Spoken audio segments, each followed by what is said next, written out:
I need to report an aggressive individual with military training who is threatening residents of our community. That's the police report the HOA president filed against me at 4:15 on a Wednesday afternoon. There was just one problem. At 4:15 that Wednesday, I was standing in the produce aisle at Walmart with my 12-year-old son, arguing about orange juice. Security cameras confirmed it. My receipt confirmed it. She fabricated a police report against a combat veteran, a man who had just come home from 15 months in Kuwait to find her husband had built 15 mansions on his family's land. She didn't know about the cameras. She didn't know about the receipt. And she didn't know that filing a false report in Georgia is a criminal offense. But here's the real kicker. Her husband had committed an even bigger crime. Building on a deployed soldier's property without consent violates the Service Members Civil Relief Act, federal law. So her little police report just became one more piece of evidence in a case that was about to end both of them.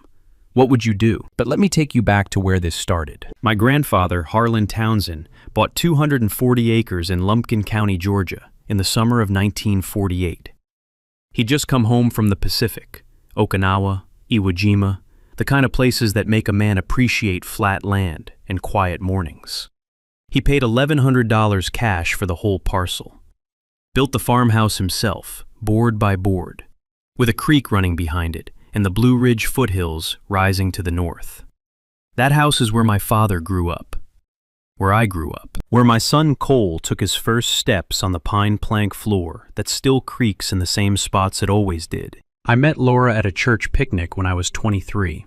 She had this way of laughing that made you forget whatever stupid thing you'd just said.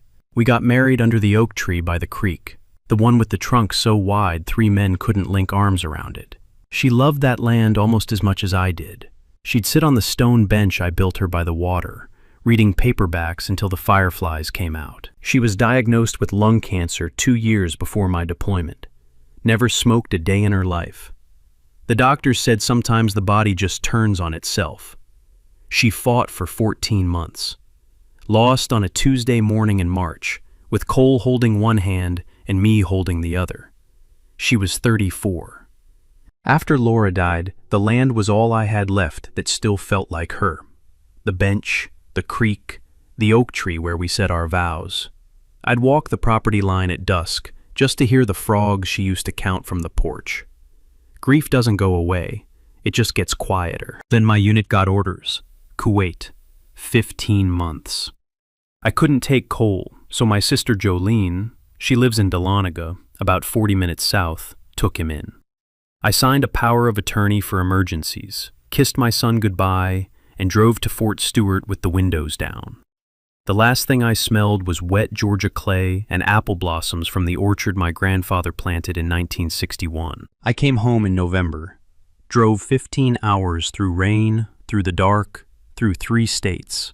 When I hit Lumpkin County, the road felt different, smoother. I turned onto Townsend Road, and my tires hit asphalt where gravel used to be. Then I saw the gate. Wrought iron, 12 feet tall. A brass sign bolted to stone pillars, Eagle Ridge Estates, a premier gated community. Behind it, 15 mansions lined up on fresh graded lots with sod lawns, 3-car garages, and decorative lampposts that hadn't existed 15 months ago.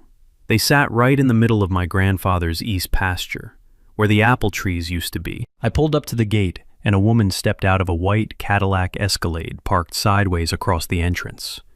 Blonde hair pinned tight, linen blazer over yoga pants, Versace sunglasses pushed up on her forehead, clipboard pressed against her chest like a badge.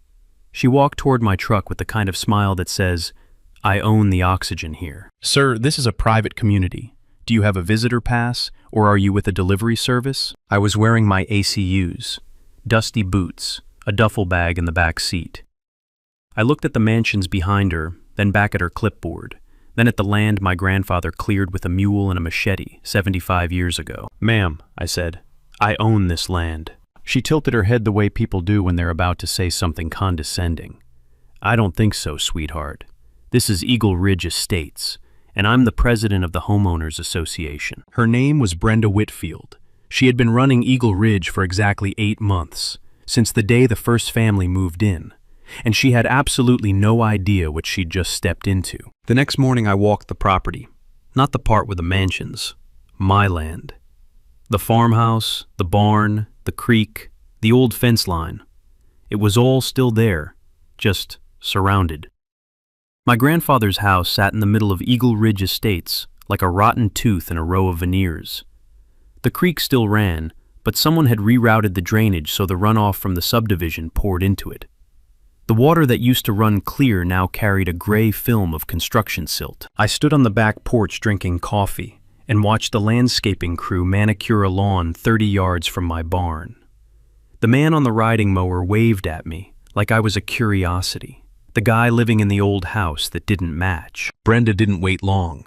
By 9 o'clock the next day, I had 4 violation notices taped to my front door. 4, on my own property, from an HOA I had never joined. Violation 1.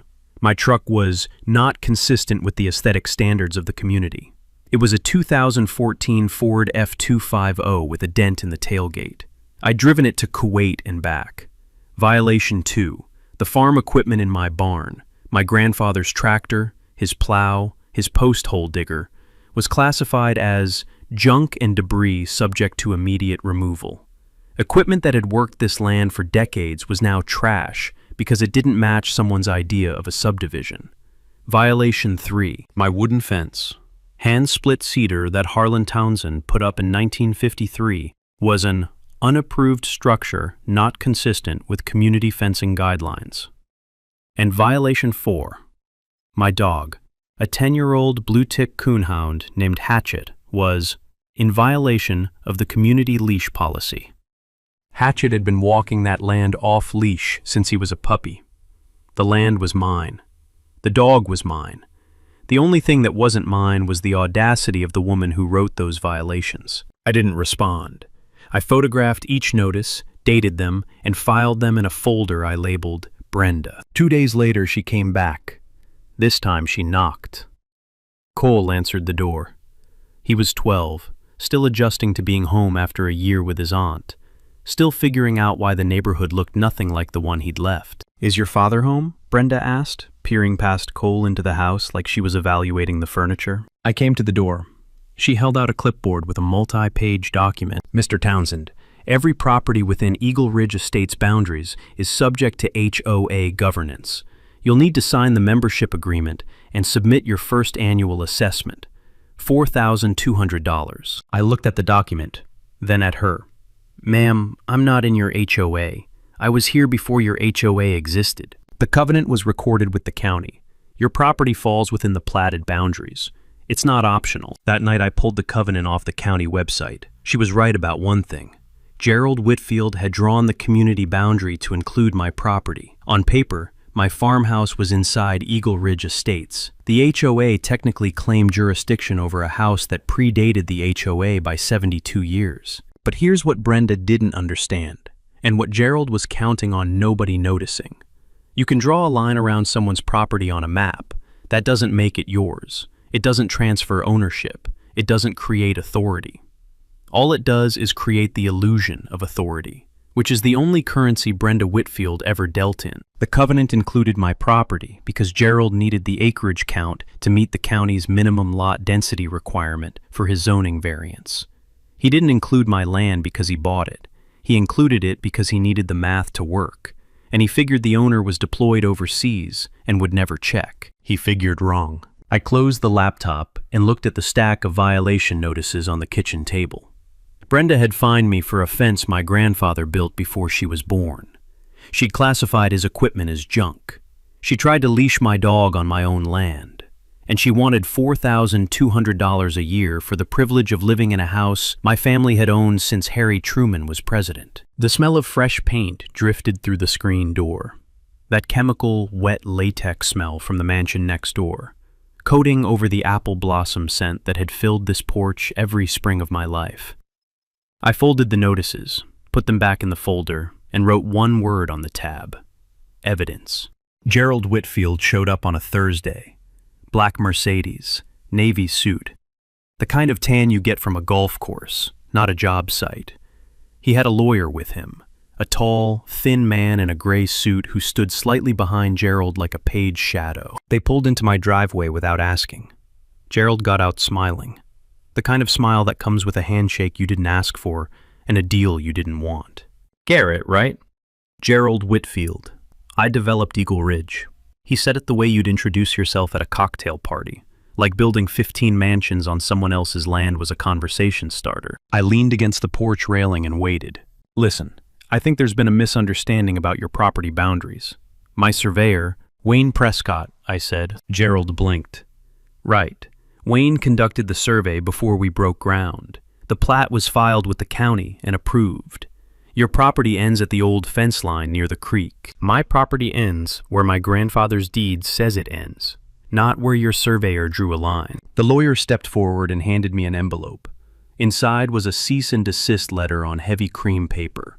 It said, in language designed to sound more impressive than it was, that my structure and associated improvements were encroaching on Eagle Ridge Estates, and that I had 30 days to vacate or face legal proceedings. I read it twice. Then I folded it and put it in my back pocket. The man who built 15 houses on my land had just sent me a letter saying I was trespassing on his development. That's like a burglar filing a noise complaint because the homeowner's alarm woke him up. Gerald waited for a reaction. He didn't get one. Think about it, Garrett. We can make this easy. Nobody wants a prolonged legal situation. I appreciate you stopping by, I said. You have a good day. He left. The lawyer left. The Mercedes left a cloud of red dust that settled on my truck like a reminder. That night I called Jolene. Joe, when the construction started, did anyone come talk to you about the land? She went quiet for a second. Gerald's office sent a letter. Said they were developing the adjacent parcel and it wouldn't affect our property. I didn't have legal authority to do anything. I wasn't on the deed. I called the county and they said the permits were all approved. Did anyone ever ask to survey our land? No, never. I hung up and sat on the porch for a long time. Gerald hadn't surveyed my land. He'd surveyed around it, moved the line on paper, and built before anyone could stop him. He didn't make a mistake. He made a plan. The next morning I drove to Dahlonega and hired Emmett Hale. Emmett was 71 years old, had been a licensed surveyor for 30 years, and had no connection to the county planning office, Gerald Whitfield, or anyone named Prescott. He wore overalls, carried a transit that looked older than my truck, and spoke in sentences so short they should have come with periods between every word. We walked the boundary together. I showed him my grandfather's original markers, concrete posts poured in 1948, each one stamped with HT and a property corner number. Most were buried under leaf litter and vine growth, but they were still there. Every single one. Emmett measured, flagged, and recorded. It took him 2 days. When he was done, he spread the plat on the tailgate of my truck and pointed to the eastern boundary. Son, whoever drew the survey for this subdivision moved your line 412 feet to the west. See this? He tapped the paper. 15 of those homes are sitting on your deeded acreage. I looked across the tree line at the rooftops. Slate gray, terracotta, cedar shake. 15 families eating dinner, watching television, putting their kids to bed in houses built on land that belonged to my grandfather before most of them were born. How much land are we talking about? Emmett folded the plat. 38 acres, give or take a fence post. 38 acres. 15 mansions. And not one of them had a legal right to be there. I drove home with the survey on the passenger seat and the windows down. The wind smelled like pine and wood smoke from somewhere up the ridge. For the first time since I got home, the anger started to feel less like heat and more like fuel. Brenda called an emergency HOA meeting the following week. I know because she taped the notice to my door, right next to the latest batch of violation fines that now totaled $11,000 for offenses including failure to maintain approved landscaping on land that had never had landscaping in its entire existence. The meeting was held in the Eagle Ridge Community Clubhouse, a building that sat on my family's land, paid for by HOA dues collected from homeowners who didn't know they were living on stolen property. The irony was so thick you could have spread it on toast. I wasn't invited. But Cole needed to get to school, so I was busy anyway. Brenda's agenda had one item: addressing the non-conforming property at 1847 Townsend Road. That was my house, my grandfather's house. And the word non-conforming was doing a lot of heavy lifting, considering the house had been there 7 decades before anyone conformed to anything. The board voted 11-4 to install a 6-foot privacy wall around my property. Not a fence, a wall. Brenda called it a visual buffer to protect community aesthetics and property values. What it really was a cage, and she had contractors out there by dawn the next morning. I woke up to the sound of a bobcat excavator chewing through the ground 30 feet from my front porch. Cole sat up in bed and said, "Dad, what's happening?" The vibration rattled through the pine plank floor, shaking dust out of joints my grandfather cut by hand. Outside, 2 men in hard hats were digging footer trenches while Brenda stood in the driveway, clipboard pressed to her chest, directing traffic like she was building the Hoover Dam. By noon, they'd poured concrete footers on 3 sides of my property. By the next morning, the wall was going up. Cinder block, 6 feet high, and it blocked the only road that connected my property to the county highway. Cole couldn't get to school. I had to drive 40 minutes on a logging road through the back of the property, then loop around on a state highway just to reach town. An ambulance couldn't reach the house. A fire truck couldn't reach the house. Brenda Whitfield had effectively sealed a 12-year-old boy and a combat veteran inside their own land. I called Sheriff Tate Dunning. He came out, looked at the wall, scratched the back of his neck, and said the 5 words every person in a property dispute loves to hear. "It's a civil matter, Mr. Townsend." A woman had blocked emergency access to a child's home, and the sheriff called it a civil matter. I suppose if the house caught fire and Cole couldn't get out, that would finally qualify as criminal. Maybe. I didn't argue with Dunning. I didn't yell at Brenda. I didn't touch the wall. I pulled out my phone, took 47 photographs from every angle, recorded 3 minutes of video including Brenda giving instructions to the crew, and saved it all to a cloud folder. Then I started driving the 40-minute detour. Every morning. Every afternoon. Cole did his homework in the truck. We ate fast food on the way home, because by the time we got there it was too late to cook. The smell of cold French fries and truck exhaust became our new evening routine. One night, Cole was sitting at the kitchen table doing math homework. He put his pencil down and looked at me. "Dad, why does that lady hate us?" I wanted to give him a real answer. Something about power and insecurity, and the kind of people who confuse authority with decency. Instead, I said, "She doesn't hate us, buddy. She just loves power more than she loves people." He nodded like he understood. Maybe he did. 12-year-olds see more than we give them credit for. That week, I made a decision.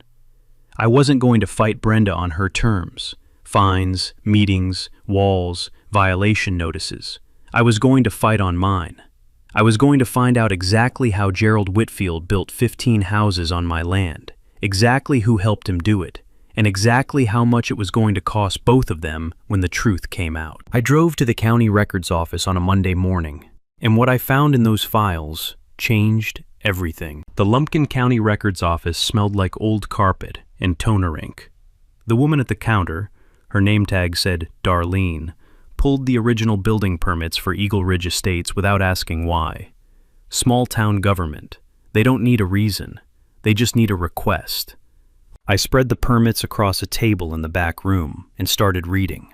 Every permit referenced the same boundary survey, survey number LC-2024-0847, prepared and certified by Wayne Prescott, licensed land surveyor, state of Georgia. Then I pulled my grandfather's deed. Recorded in 1948, filed with Lumpkin County. Clear, unambiguous property description with metes and bounds that matched Emmett Hale's independent survey down to the foot. I laid them side by side. Gerald's survey had moved my eastern boundary 412 feet west. On paper, it shrank my property by 38 acres and added them to the Eagle Ridge Plat. That line didn't slip. It didn't drift. Someone picked it up and moved it.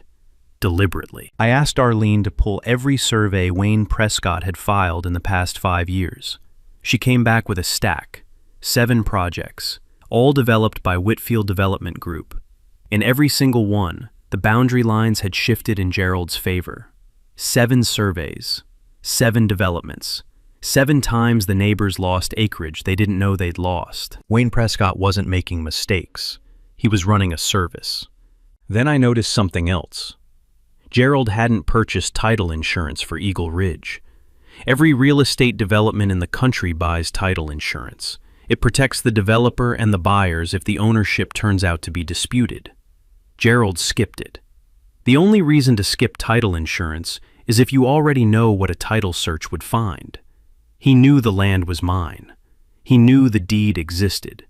And he built anyway, betting I'd never come home to check. That evening, I called the Army JAG office at Fort Stewart. I explained the situation. Deployed service member, property boundary altered, construction on my land during deployment, no notification, no consent. The officer on the other end went quiet for a moment, then said something that made my spine straighten. "Sergeant Townsend, what you're describing is a potential violation of the Service Members Civil Relief Act. That's federal law. It prohibits any material action against the property of a deployed service member without court approval. If someone built on your land while you were overseas without obtaining a court order, they're not just looking at a civil judgment. They're looking at federal charges. Federal charges. Not county, not state, federal." Gerald Whitfield hadn't just stolen 38 acres from a family. He'd stolen them from a deployed soldier. And Congress had written a very specific law about that exact situation, because it had happened before to other service members, and the government decided it should never happen again. The SCRA doesn't play favorites. It doesn't negotiate, and it carries penalties up to $100,000 in a year in federal prison per violation. Gerald had 15 houses on my land, 15 separate violations. I sat in my truck in the county parking lot, folder on the passenger seat, windows down. The evening light was turning the Blue Ridge foothills gold and purple. Somewhere behind those hills, 15 families were sitting down to dinner in houses built on a lie. And somewhere in a Mercedes, Gerald Whitfield was probably pouring himself a drink, confident that the deployed soldier whose land he'd stolen would never figure out what happened. I looked at the folder, then at the hills, and for the first time since I'd come home, I smiled. I found Clay Sumner through Pastor Dennis Calloway, who'd known my family since before I was born. Clay was a real estate attorney in Dahlonega, small office, 2 paralegals, and a Navy anchor tattooed on his forearm that he never talked about unless you asked. He was the kind of lawyer who still answered his own phone and kept a Bible on the same shelf as his Georgia code annotated. I sat in his office with the folder, deed, surveys, permits, Prescott's records, SCRA guidance from JAG, and told him everything. He listened without interrupting, which is how you know a lawyer is either very good or very expensive. Clay was both. When I finished, he leaned back in his chair, looked at the ceiling, and said, "Gerald Whitfield built 15 houses on your land while you were serving overseas?" He paused. "This isn't a lawsuit, Garrett. This is a layup." We built the strategy over the next 2 weeks. 3 prongs, each one designed to hit Gerald from a direction he wasn't watching. The first was a quiet title action, a lawsuit filed in Lumpkin County Superior Court, asking the judge to formally declare that I was the legal owner of the 38 acres. The key evidence was the 1948 deed, the independent survey, and the discrepancy with Prescott's plat. Under Georgia law, a quiet title action requires notification to all interested parties. That meant every homeowner in Eagle Ridge would receive a legal notice telling them the land under their house was in dispute. Gerald couldn't hide it anymore. The second was the SCRA complaint. Clay filed it directly with the U.S. Department of Justice, Civil Rights Division. Under the Service Members Civil Relief Act, any material action taken against a deployed service member's property without a court order is a federal violation. Gerald hadn't just failed to get a court order. He'd actively concealed the action by exploiting my absence. The DOJ doesn't handle these casually. Once they open a file, it doesn't close until someone answers for it. The third wasn't legal at all. It was personal. Clay and I, along with Pastor Calloway, who commanded more trust in Lumpkin County than any attorney or sheriff, went door to door at Eagle Ridge. 15 homes, 15 conversations. We didn't threaten, we didn't posture. We told the truth. Your home is built on land that belongs to my family. The developer knew it. He falsified a survey to cover it. I'm not trying to take your home. but you deserve to know what happened." Reactions varied. Some went pale. One woman cried. A retired engineer named Thornton Wells pulled up the county GIS map on his tablet, overlaid the deed description, and said, "Son of a bitch, he's right." Two couples called Gerald immediately. Gerald didn't answer. Three of them called their own lawyers. One man, a younger guy with a new baby, just stared at me and said, "What are you going to do?" "I'm going to prove I own the land. Then we're going to figure out a way for everyone to stay." That answer changed the temperature of every conversation that followed. I wasn't the enemy. Gerald was. Back at the farmhouse, I set up a war room at the kitchen table. Timeline on a legal pad. Every date Gerald acted. Every date Brenda harassed me. Every violation notice. Every photograph of the wall. Every receipt from the 40-minute detour.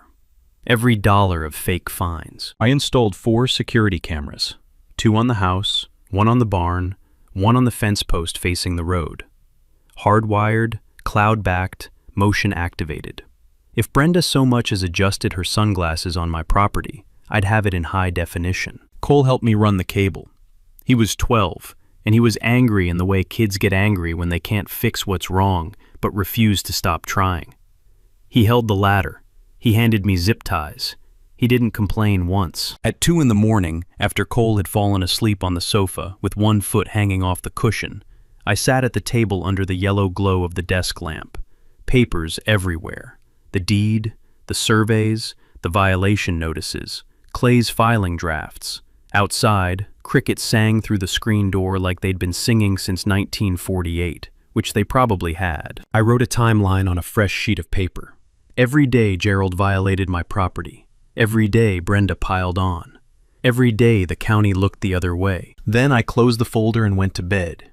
Not because I was tired, because I was ready. Gerald got the quiet title notification on a Tuesday.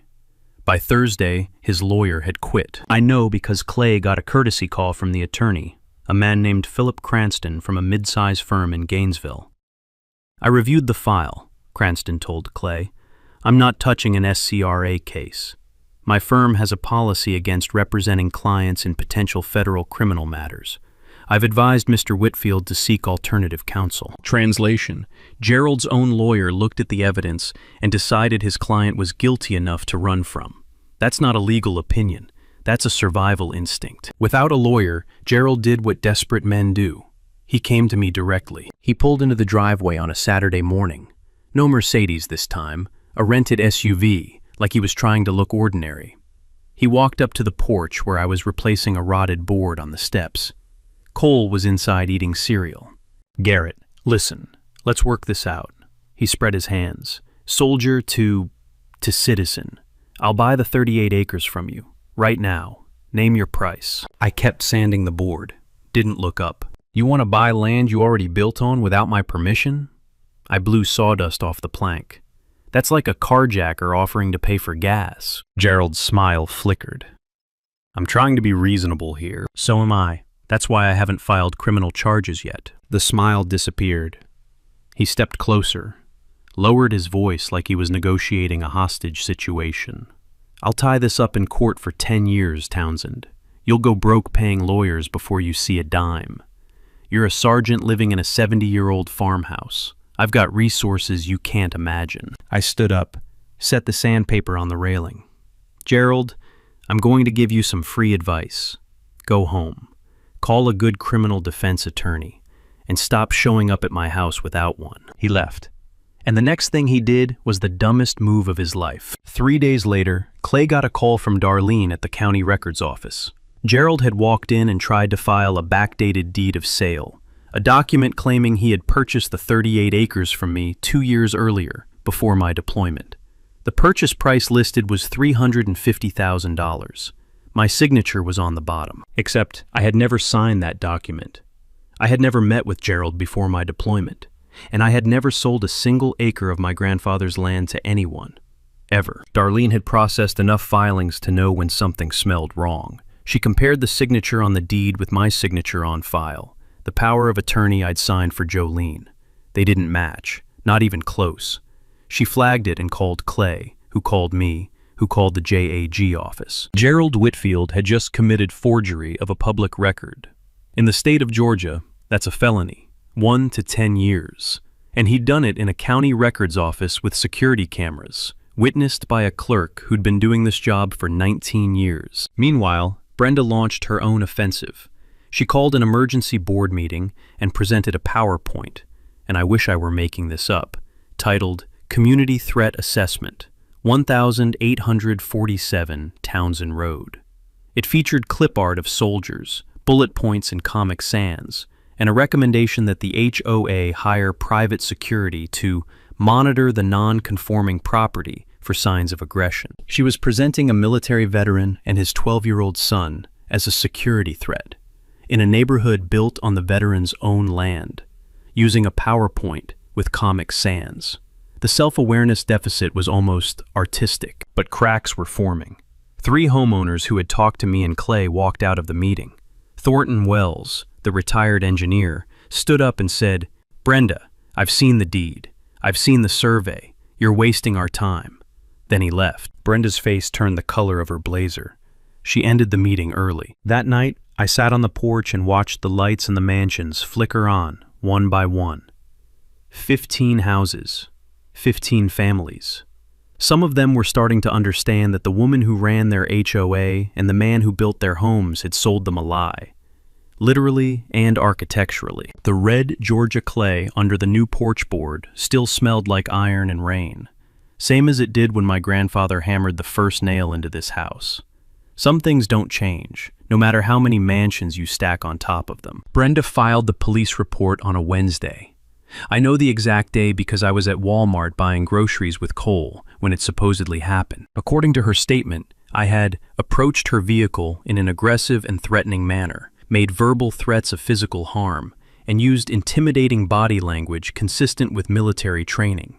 She claimed it happened at 4:15 in the afternoon on her driveway, in full view of neighbors. Sheriff Dunning showed up at my door the next morning. He looked uncomfortable, the kind of uncomfortable that comes from knowing you're doing something stupid, but doing it anyway because someone filed paperwork. "Mr. Townsend, I've got a complaint here alleging, let me guess, Brenda Whitfield says I threatened her yesterday afternoon." He nodded. "What time does she say it happened?" 4:15. I opened my laptop, pulled up my security camera footage, and turned the screen toward him. At 4:15 the previous afternoon, the camera showed my driveway empty. My truck was gone. The timestamp was clear. Then I pulled out my phone and showed him the Walmart receipt. Time-stamped 4:07. Store cameras would confirm I was in the produce aisle at 4:15, arguing with Cole about whether we needed more orange juice. We did. He was right. Dunning stared at the receipt, then at the camera footage, then at me. "She lied," he said. Not a question. She lied. He folded the report, put it in his pocket, and for the first time since this whole thing started, looked at me like a person instead of a problem. "I'll document this. Filing a false police report is a misdemeanor in Georgia." "I know," I said. "Add it to the pile." Gerald, meanwhile, was getting creative in his desperation. Since the forged deed had blown up in his face, he tried a different angle. He hired a structural consultant, a man named Perry Buckner from Atlanta who, as far as I could tell, had exactly one qualification. He was willing to say whatever Gerald paid him to say. Buckner filed a report with the county, claiming my farmhouse was structurally compromised, presenting an imminent hazard to adjacent properties. He recommended immediate condemnation and demolition. The words were big, the science was small, and the signature at the bottom belonged to someone who had never set foot inside my house. Gerald's plan was elegant in its cruelty. If he couldn't take the land legally, he'd destroy the house that sat on it.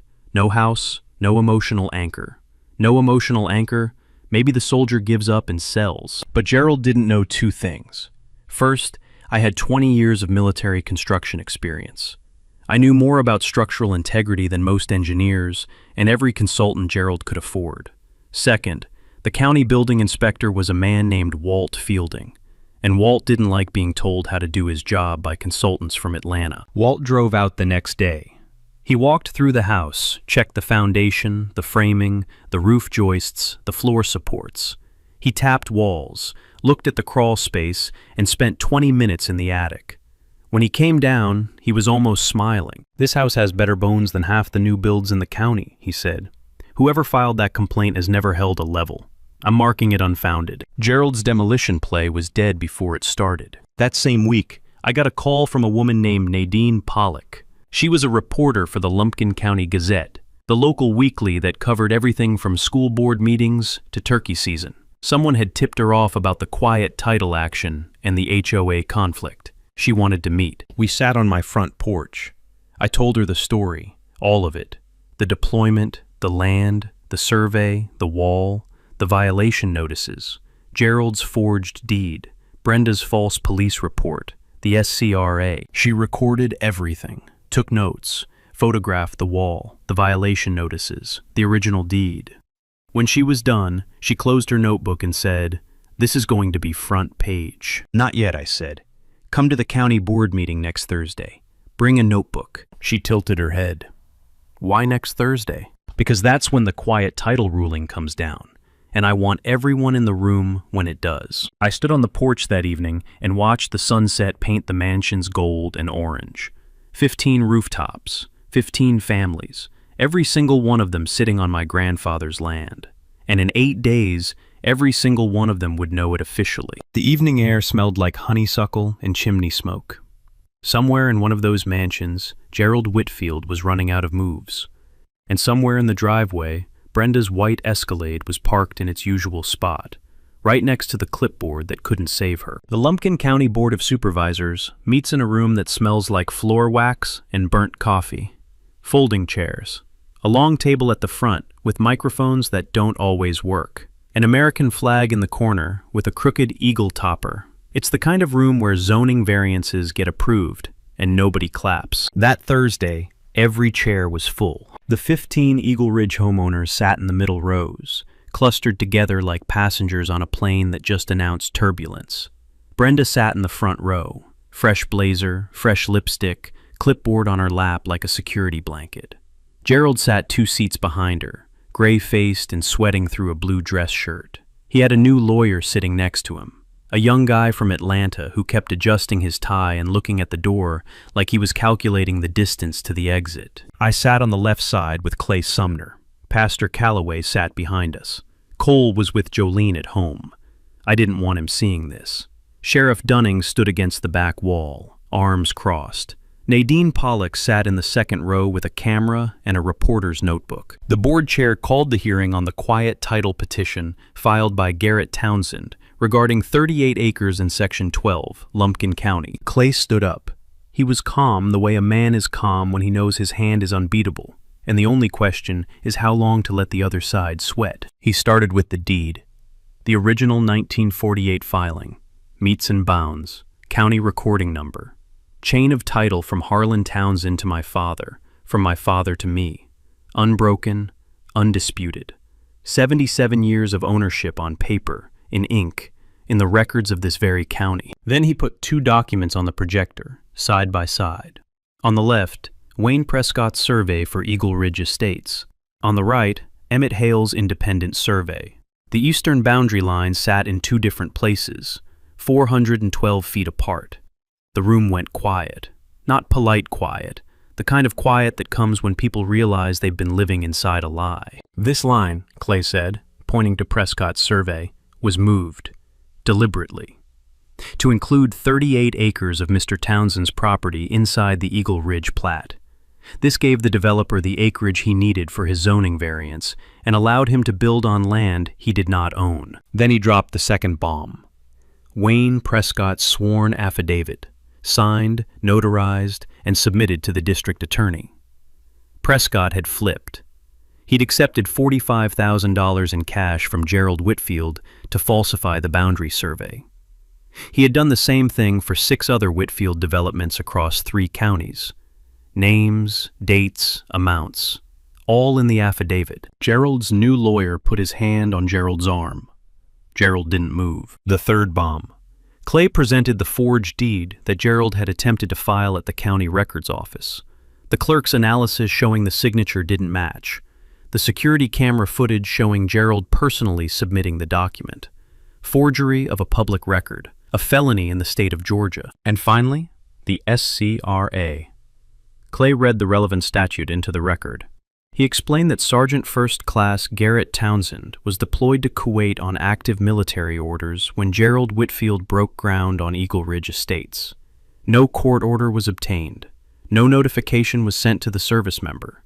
No consent was given. Under federal law, every house built on that land during the deployment constituted a separate violation. 15 houses, 15 violations, up to $100,000 and 1 year in federal prison, each. Brenda stood up. Her voice cracked, but her volume didn't. This is ridiculous. That land was vacant. Nobody was using it. Clay didn't look at her. He spoke into the microphone, and his voice was flat as a closed book. The land wasn't vacant, Mrs. Whitfield. The owner was serving his country in Kuwait while your husband was stealing his property. The room didn't just get quiet.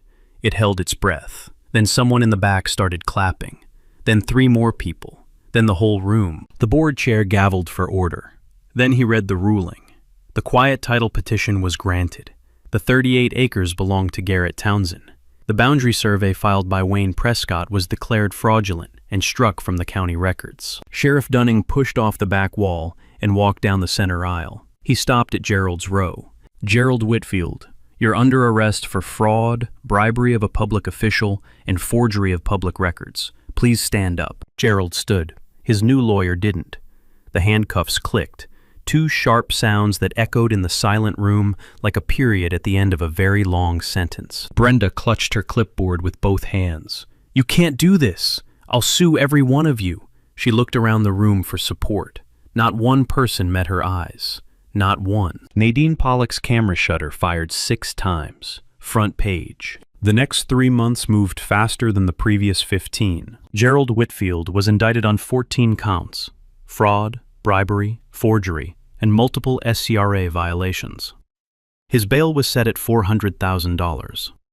The DOJ Civil Rights Division opened a parallel federal investigation. Wayne Prescott, who had cooperated early, received a reduced sentence, 2 years probation and permanent revocation of his surveyor's license. His career was over, but he kept his freedom. Gerald would not be so lucky. Brenda was charged with filing a false police report, a misdemeanor, 6 months probation and community service. She resigned as HOA president the day after the hearing, though resigned is generous. She was told by the board's newly hired attorney that if she didn't step down voluntarily, they'd remove her at the next meeting by unanimous vote. She chose dignity. Or whatever version of dignity involves clearing out your clipboard collection and driving away in an Escalade while your husband sits in county lockup. The HOA elected Thornton Wells, the retired engineer who had walked out of Brenda's Comic Sans PowerPoint, as the new president. His first act was to void every violation notice ever issued to my property. His second was to formally apologize, on behalf of the board, for the wall. The wall came down on a Saturday. 4 men with sledgehammers. The cinder blocks broke apart in chunks that thudded into the red Georgia clay like headstones falling. Cole stood on the porch and watched. When the last section crumbled, he looked at me and said, "Can Hatchet go for a walk now?" "Yeah, buddy. Hatchet can go for a walk." The 15 homeowners had a problem. Their homes sat on land they didn't own, built by a developer who had committed fraud to put them there. They had legal options: sue Gerald for damages, demand rescission of their purchase contracts, or negotiate with me. Most of them were families, kids in school, jobs in the area, lives they'd started building in houses they thought were theirs. I didn't want to tear families apart. Gerald did that. My fight was never with them. Clay and I drafted ground lease agreements. 30-year terms, $1,800 per month per home. Well below market rate for the acreage, but fair enough that nobody had to choose between their house and their savings. 13 families signed within the first week. The other 2 signed after their attorneys confirmed what Clay had already told them. This was the best deal they'd get, and Garrett Townsend was the reason it wasn't worse. $27,000 a month, $324,000 a year, from land that Brenda Whitfield had tried to find me for living on. I used the first year's income to establish the Townsend Veterans Housing Fund, a nonprofit that helps veterans in Lumpkin County with down payments on their first homes. Pastor Calloway sits on the board. Clay handles the legal work pro bono. We funded 6 families in the first year. 6 veterans who came home to something better than what I came home to. The farmhouse stayed exactly the way it was. Pine plank floors, tin roof, the porch where my grandfather sat every evening and my wife read every afternoon. Brenda had called it an eyesore.